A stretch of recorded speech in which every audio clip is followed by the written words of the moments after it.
this is not obviously your typical traditional Singapore made fun, okay? So if you have emotional attachment to that, please walk away, okay? This is not that.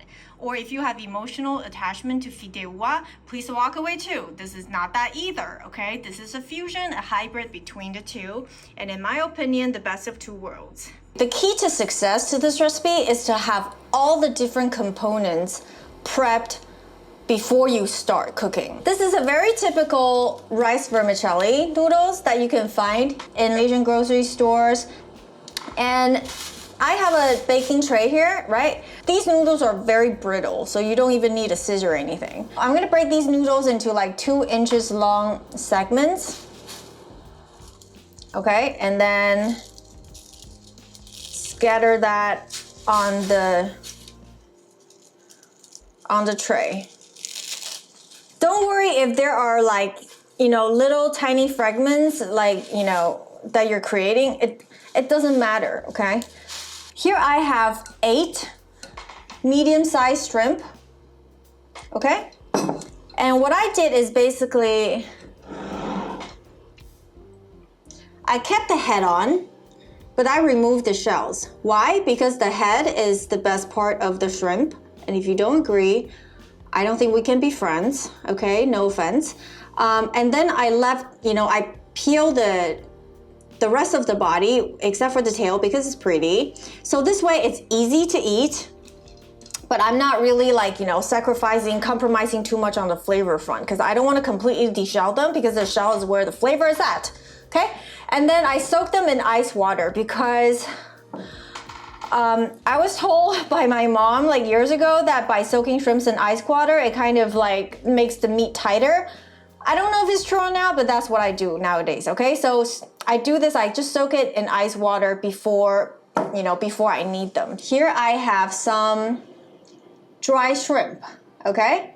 This is another ingredient that you can easily find in Asian grocery stores or Chinese grocery stores. If you can't find them in Chinese grocery stores, they are very available online. Okay, nowadays I think there's really not a lot of excuses that you can't find certain things because they're all over the place online and you can easily find them. So don't be intimidated because you're unfamiliar with it. What they are is basically these tiny baby shrimps that are dried.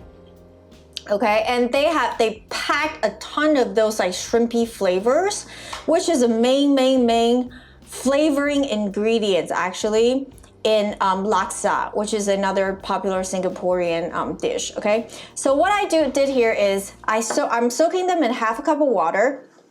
And what I'm gonna do now is I'm going to microwave it for 1 minute. What that's gonna do is going to plump up those shrimps. And at the same time, it's going to kind of release some of the flavor into the water. If you don't have a microwave, that's fine. You can basically use half a cup of boiling water and then just let them soak for like 5 minutes. But I'm gonna microwave it, okay? Now it's microwaved. And now you can totally smell that really intense shrimpy flavor. It's not fishy, it's not gross, it's just, you know, it's what shrimp smells like, okay? And then after that, I'm going to basically fish them out with a spoon. I'm gonna leave all the water inside. I am purposely doing this in a measuring cup, okay? Because now you have all these water, right? So now what I want you to do is fill it up with chicken stock until you have 2 1/4 cup. And then we have these shrimps here. Very simply, just chop them up.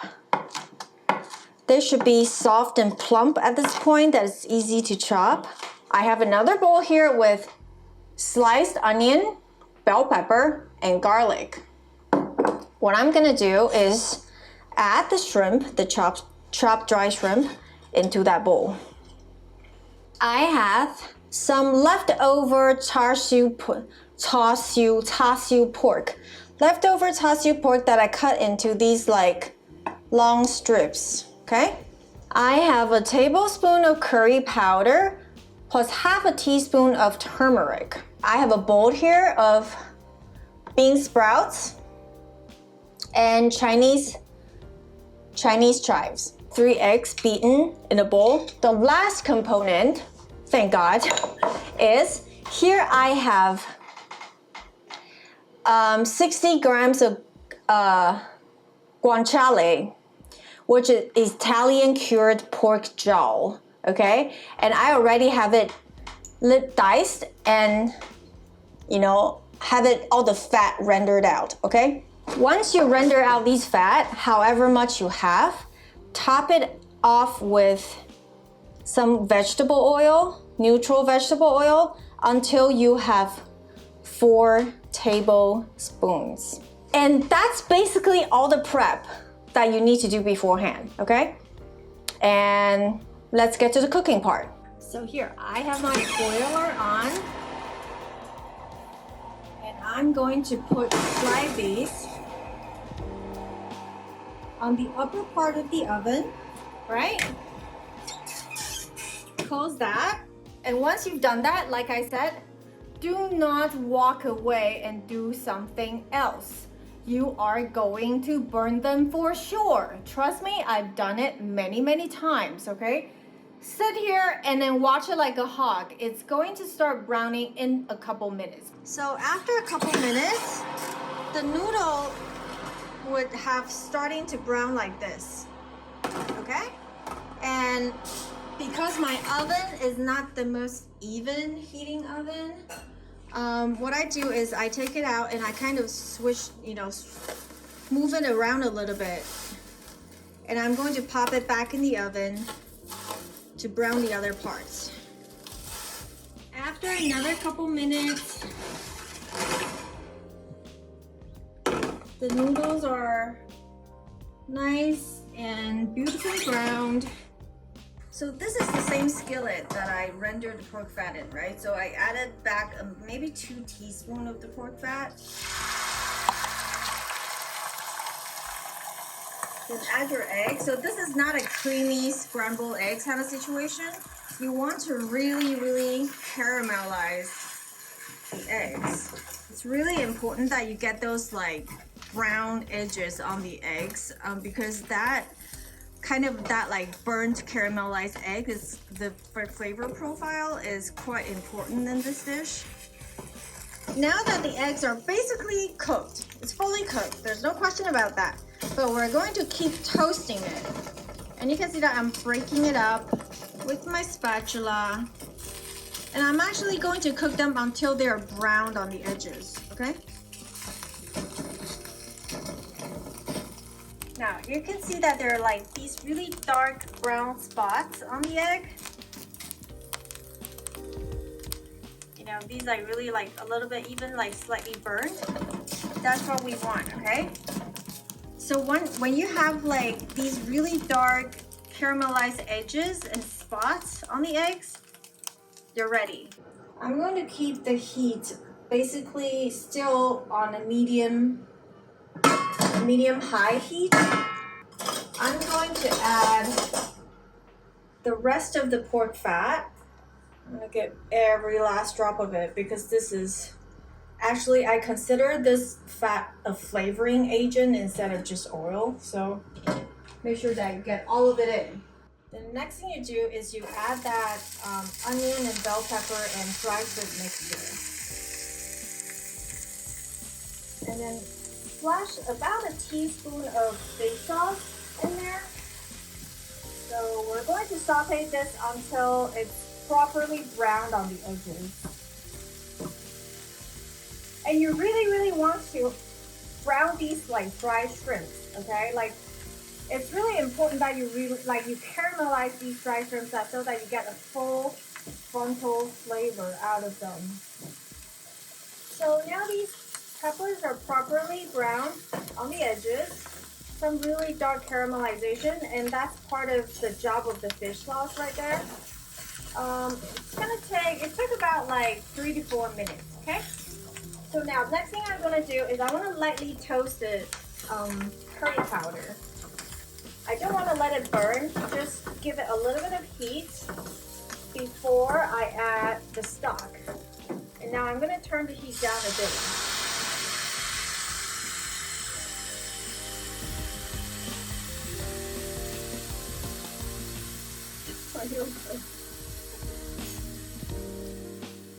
Okay, that's why I turned the heat down a bit. Okay, now I'm gonna turn it back up again. So I already added 1 tablespoon of fish sauce in the stock. So remember that. I'm not going to add any more. That's all the seasoning there is. Now, this is when you add those toasted rice vermicellis.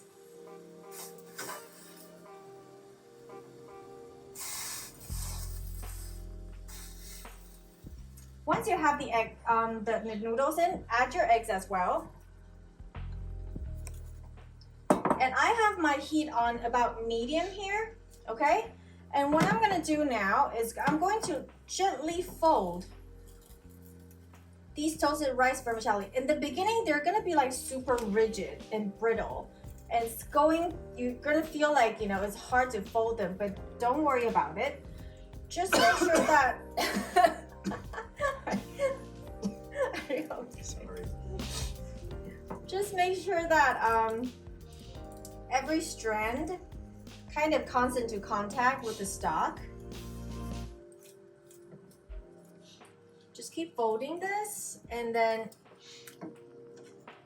I'm gonna turn the heat back up just a bit. Okay, still in the medium-high range. Okay, so, and you're gonna be like, okay, there's not enough liquid here, but don't worry, there is, okay? This is not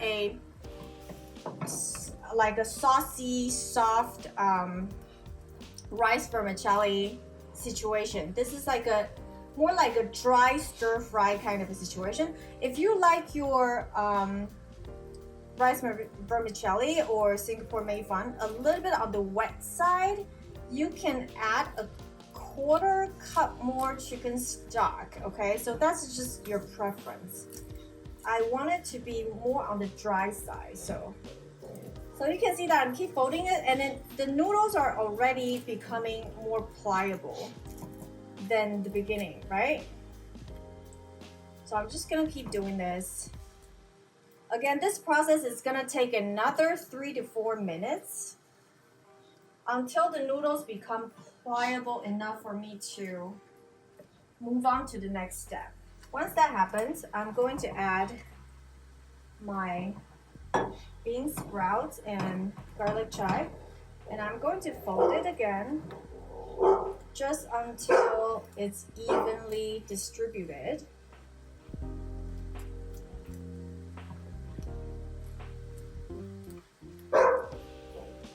And now the noodles are quite pliable at this point, okay? Like I said, 3 to 4 minutes.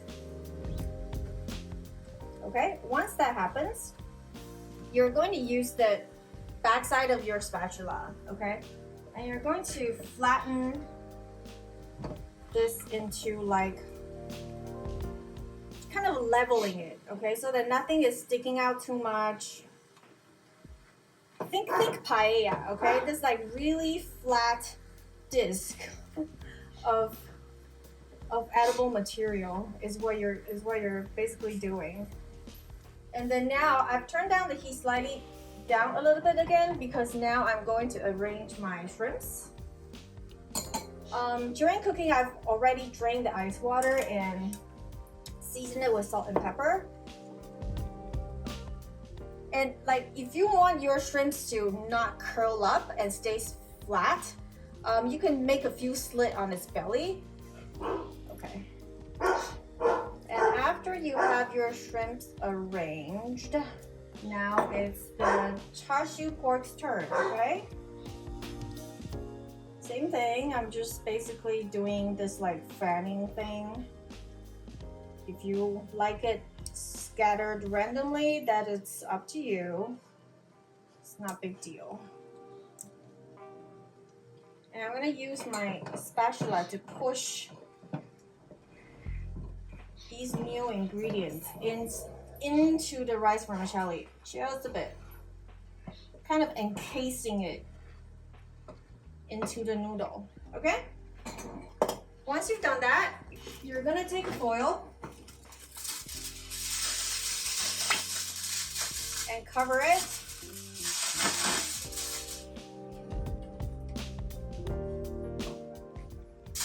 And then you're going to steam this for 5 minutes. Now, this is when you want to adjust your heat up a little bit. Like I said, again, still in the medium to medium high range. You don't want high heat because you don't want to burn the bottom, but you do want that crispy bottom sokarat, you know, on the bottom. So the heat cannot be too low. So 5 minutes in,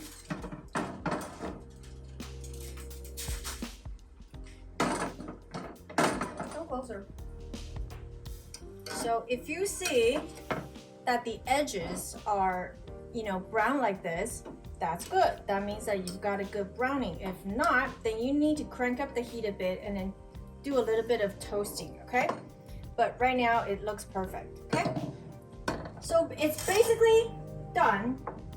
But last but not least, remember those guanciale bits? You're going to sprinkle that on. I've used blowtorch many times on the show, but I never really talked about which one I prefer. So I prefer these ones that's attached to a butane canister, okay? They're powerful and they're very cheap. And yeah, you can get them anywhere online nowadays, okay? So what I do is I would just like to go in there and I like to focus on the shrimp and the char siu.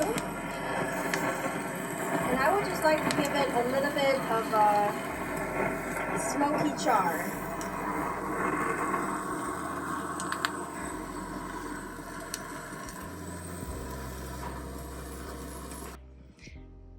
Now, I want to check that if I got a good crispy, little crispy bottom. Yes, I do. And that is very, very crucial, not just for flavor, but also like texture, playfulness when you're eating this dish. You want to squeeze a little bit of lime on top. And then there's a very simple mayonnaise-based sauce that I have here, okay? It's just mayo, Dijon chili powder, and grated garlic. So it's kind of like a spicy aioli, sort of. You don't have to do this. You can make your own. You can use your own, like either if you want like sriracha or you have your own favorite hot sauce, go ahead. I'm gonna give it a big dollop here and give it a bite.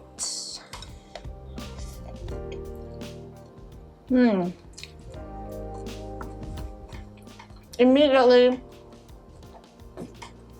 I hope this microphone is working, but that crunchiness, can you hear that? Nope. I know you can't, but that bottom crust is so well worth the whole effort. I feel like that alone should be the reason why you should make the Singapore made fun this way. This is the, I don't know, the 4th pot that we've eaten this week. I love it too.